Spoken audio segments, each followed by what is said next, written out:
विग्रह वैशिष्ट्य पाणिदेवस्त्वं नमामि पुरुषोत्तम। प्रण ठाकुर परम पूजनीय लक्ष्मी माँ जुगादर्श श्री श्री पितृदेव, आज के सत्संग के कर्णधार परम पूज्यपाद श्री श्री आचार्य देव, इन चतुर्देवों के चरण कमल में मेरा अनंत कोटि प्रणाम। इष्ट परिवार के सभी के रातुल चरण में मेरा अनंत कोटि प्रणाम।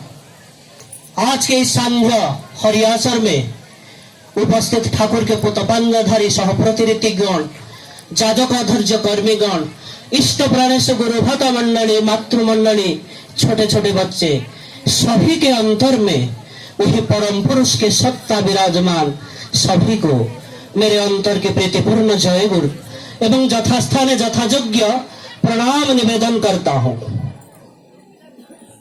तो आज के इस भव्य महामहोत्सव परम प्रेम श्री श्री ठाकुर अनुकूल चंद्र जी के 138तम ये जो महोत्सव बोलाराम के गुरु भाई माताएं सभी के प्रचेष्टा में आयोजित हुआ है, और कहना निष्प्रयोजन हम आज दिन भर वही विभु प्रेम में निमज्जित होके झूम रहे हैं, आनंद उपभोग कर रहे हैं। इस जीवन को उस परम विभु के चरण में समर्पित करने का, धन्य होने का जो मौका मिला है। हमारे विश्व भाई, श्रीकंठ भाई, ये सब जो कीर्तन कर रहे थे एवं मधु माखा हरिनाम कहां से निमाई लाया है।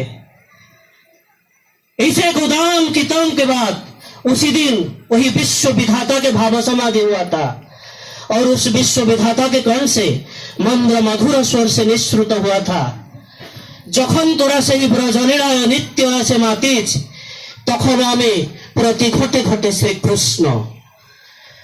जखन तोरा से ही नदियार पथे घाटे घाटे हरि बोल दिए प्रेमे उन्माद हये नृत्य करिस, तखन हमें प्रति घटे घटे श्री कृष्ण। आबार हमें प्रेममय रूपे सर्व घटे प्रेम वितरण करी आमी नित्य साक्षी स्वरूप, आमी श्री कृष्ण, आमी श्री चैतन्य, आमी श्री रामकृष्ण, आमी सब।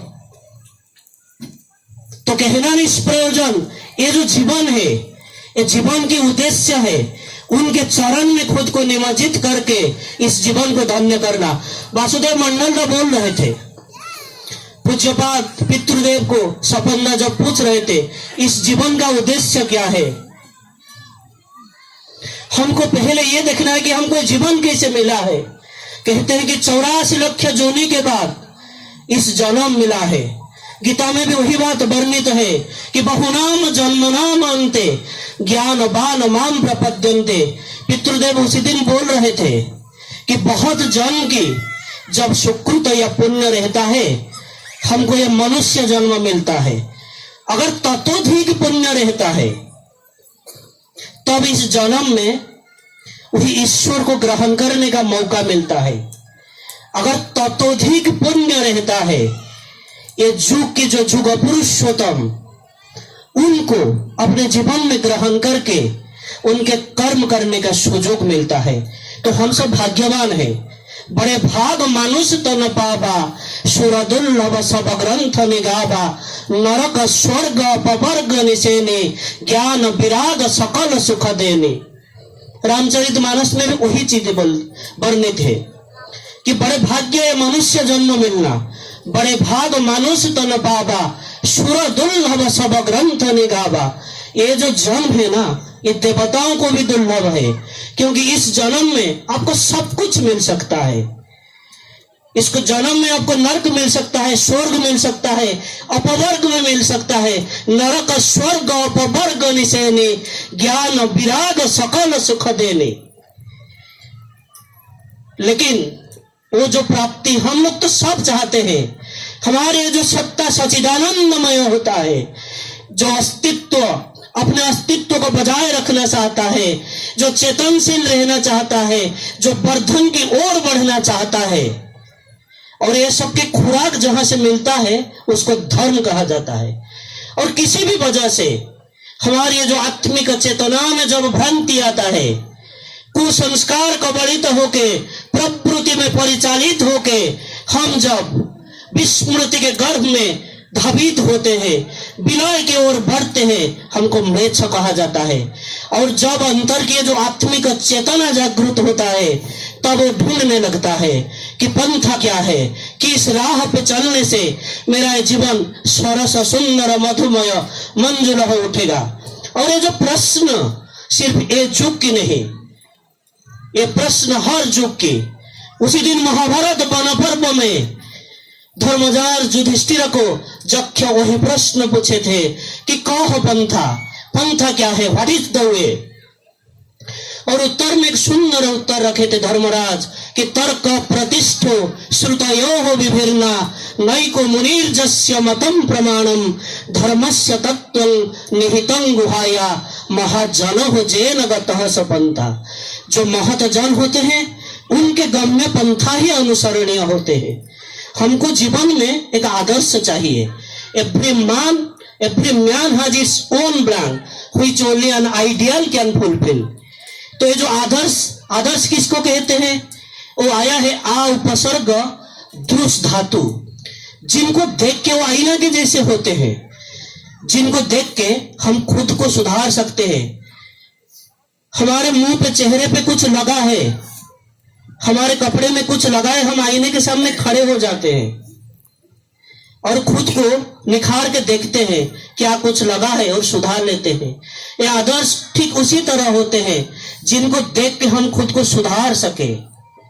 जाके देखे चलाए तुम्हार चलन सार्थक है। जिनको देख के हमारी जो चाल चलन वो सार्थक होता है, उनको आदर्श कहा जाता है। सिर्फ पुरुषार्थ से कुछ नहीं होता है। हम सब कहते हैं कि हमारे पास ये है वो है, हम सब कुछ अपने पुरुषार्थ को लेके कर लेंगे। उसी दिन राणा प्रताप के पास सब कुछ था लेकिन आगे नहीं बढ़ पाए।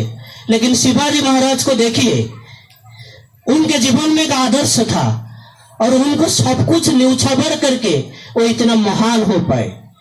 और हमारे ये जो है आप सब जिनको अपने जीवन के आदर्श के रूप में ग्रहण किए हैं, वो तो प्रेममय है।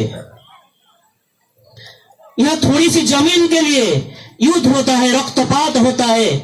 महाभारत में उसी दिन दुर्योधन बोला था कि बिना युद्ध नहीं देंगे सूच्यग्र में दिने। सुई मुन के मन में जितना जमीन उतना भी नहीं देंगे, युद्ध चाहिए। और वहां ये जो प्रेममय परम प्रेममय श्री श्री ठाकुर आपके सामने जो प्रकट है, विराजित है, वो बोले हैं कि मैं एक इंसान को इंसान बनाने के लिए, एक साम्राज्य को त्याग करने के लिए भी प्रस्तुत हूं।